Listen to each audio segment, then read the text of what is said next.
Well, this trade kills any possibility of Patrick Kane being a New York Ranger, that's for sure. So the New York Rangers acquire Vladimir Tarasenko.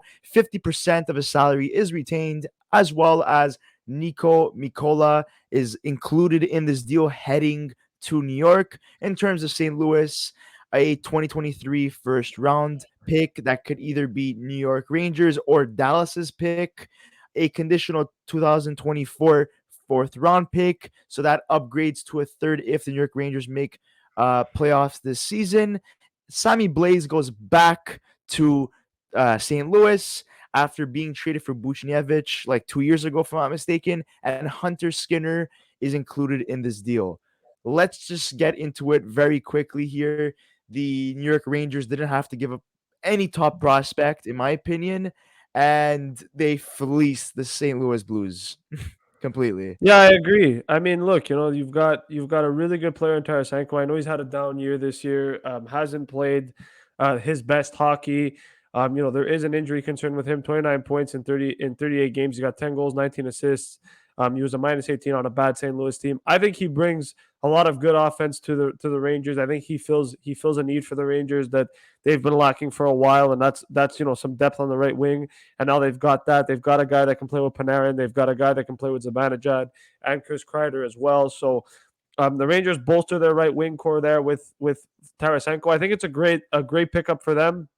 Um, I'm surprised he got traded this early, to be honest. We made a video not too long ago about Tarasenko and his trade destinations, and we talked about how other teams were going to wait on the market in terms of Patrick Kane and Timo Meyer before pouncing on Tarasenko. But it looks like we were a little bit mistaken, and it seems like the Rangers really wanted Tarasenko this whole time, it's from the looks of it, or at least they probably have an insider information that Patrick Kane probably didn't want to go to New York.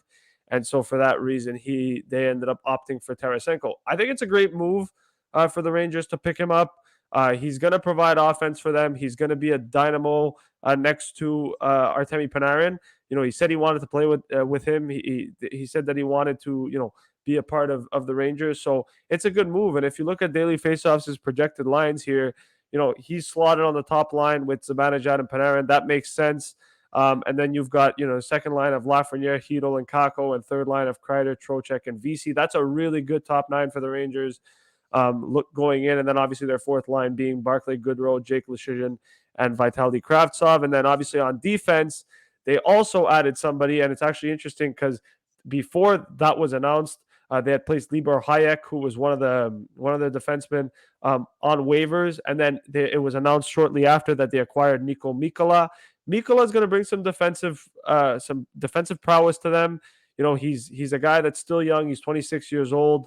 Hasn't had the best year in St. Louis, but I think under Gerard Gallant's coaching staff and under a better team and playing with a guy like Braden Schneider, I think he might help. I think he was drawing a lot of interest from a lot of teams around the league. And I think Mikkola as well is another underrated pickup for the Rangers here. He's going to slot in their top six. And obviously I think they have Zach Jones and obviously Ben Harper as well as defensemen that can go up. So Hayek didn't really have a move anywhere to go really for New York. They like their other defensemen better. They've added Niko Mikkola, who I think is a good depth defenseman to acquire as well, and a good top six guy. And now it's interesting because I wonder if Libor Hayek potentially gets moved in another deal. I don't think the Rangers are done in this situation. Maybe they acquire another fourth line depth player, but we could put the Patrick Kane deal to rest, in my opinion. I don't think the Rangers are going to do that. I think they're happy with Tarasenko, and to get him at 50% retained is absolutely fantastic business from Chris Drury. In terms of what they gave up, listen, Sammy Blais was not playing well in New York. He struggled a lot in his time in New York. Was Healthy injured as scratch a well. couple times too. Healthy scratched. Missed a lot of time with the Rangers as well. Never really found his footing. Had really good seasons in St. Louis. I think if he can find that again, I think it's a good ad for the Blues to get him back. Hunter Skinner, I'm not 100% familiar with him. I know he's a fourth round pick, I believe. Fourth round pick, 112th overall in 2019. I'm not too familiar with him, but I do know that he is someone that the Blues were pretty high on. He's 6'3", 205 pounds, so he's a big boy. I think he could turn into potentially something. He's got a top six potential, I think, for me. But like I said, I'm not too familiar with Hunter Skinner.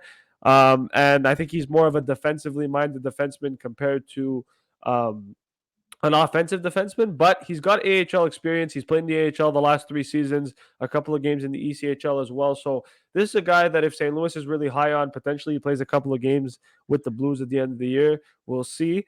That's not really, I think, the big piece to the deal. I think the big piece to the deal is going to be that first round pick, which is conditional. The Rangers, as you know, traded Nils Lundqvist early on in the year to Dallas and acquired a first round pick for him.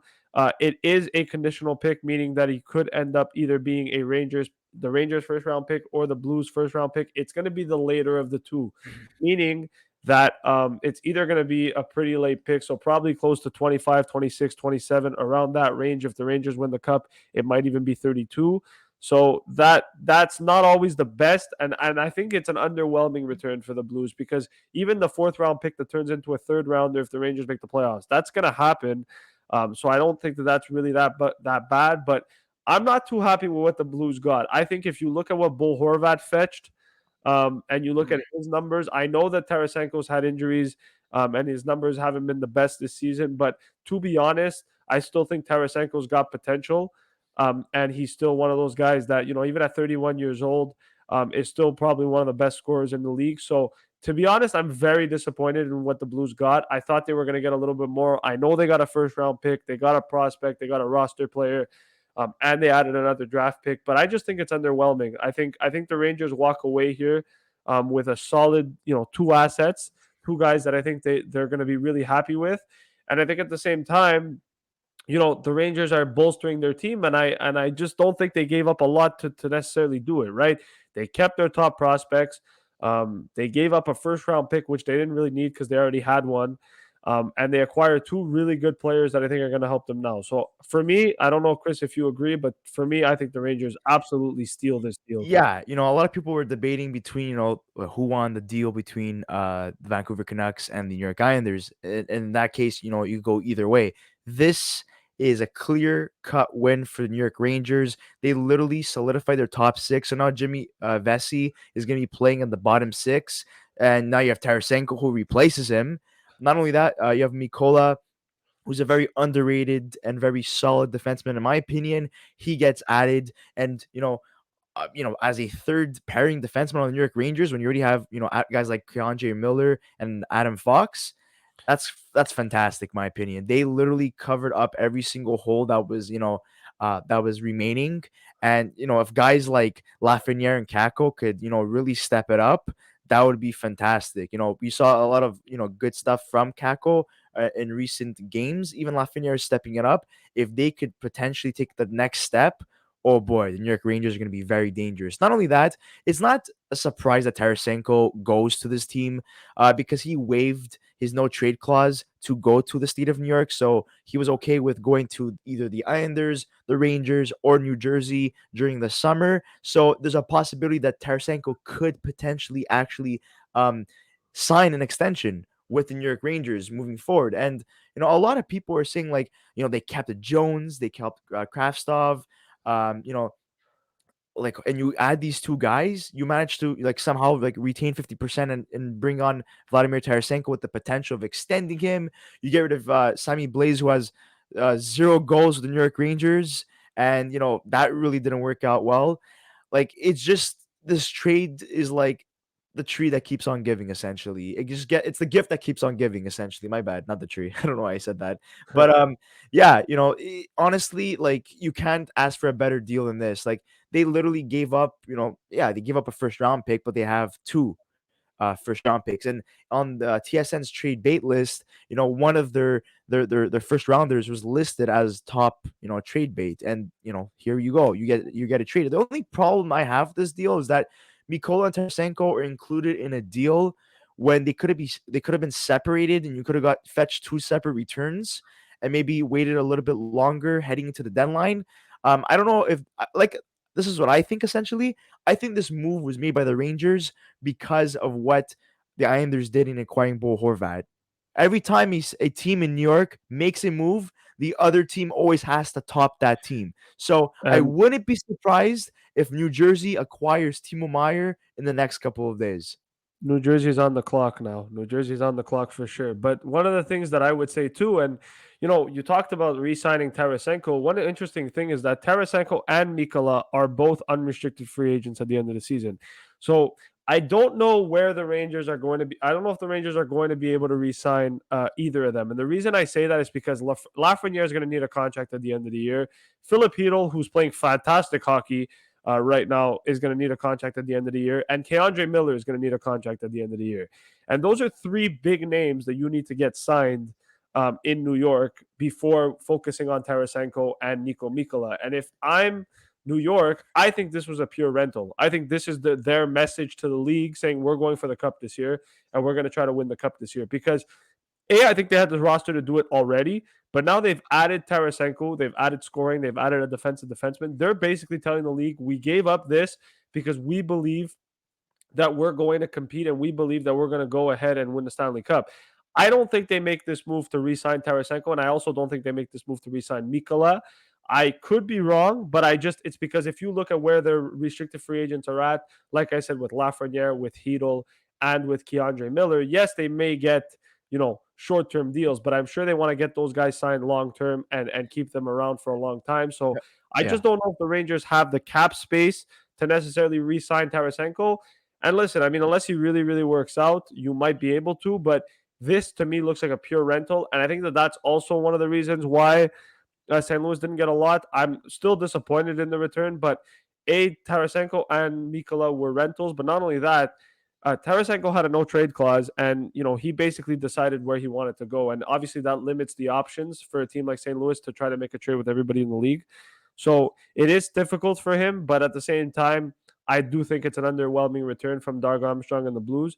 But I think that this sends a message to Blues fans that St. Louis is embracing a rebuild, and they're embracing, trying to potentially, tank. I don't think they're going to be in the Bedard sweepstakes, but they are sending a message that they are going to be, not great for the next couple of years. And rather than losing Tarasenko at free agency for nothing, they get some assets for him. So I And I think was that's a good move. And what are some of my closing like statements? Essentially, here uh, is the proof that Patrick Kane was their top priority, but because of a hip injury Yeah, and Chicago's asking price, that's what led them to Tarasenko. Also, Tarasenko is willing to go there as well, so maybe he may be inclined to taking maybe a pay cut to stay with the Rangers past this season. Here you have a couple of statistics concerning Tarasenko, top six sniper, still very dangerous off the rush in particular. His production at 5v5 has fallen off this season after a big jump last year, but he's still a good chance creator. Honestly, we're playing with guys like Zabinajad and and uh and also having Adam Fox on the power play, Chris Kreider on the power play. I think this team is just gonna keep on getting better, and Tarasenko is just gonna benefit from this change of scenery agreed. essentially, and being put on such a dangerous offensively minded team.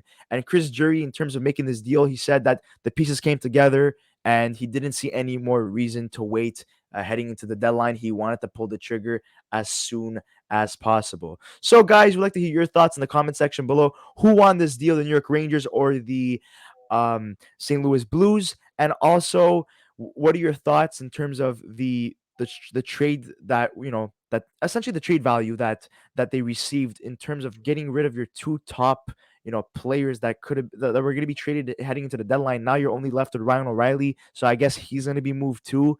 And there you go. Like St. Louis is going to have a lot less to have in terms of and to deal with in terms of trading assets. They only have Barbashev left, in my opinion, and maybe a Ryan Cherry O'Reilly. and a Ryan O'Reilly. So maybe those are the only three pieces they have left. Um, Not only that, guys, don't forget to like this video, subscribe to our channel if you haven't already, and we'll see you in the next episode of the Young Guns podcast. Thank you so much, guys, for listening.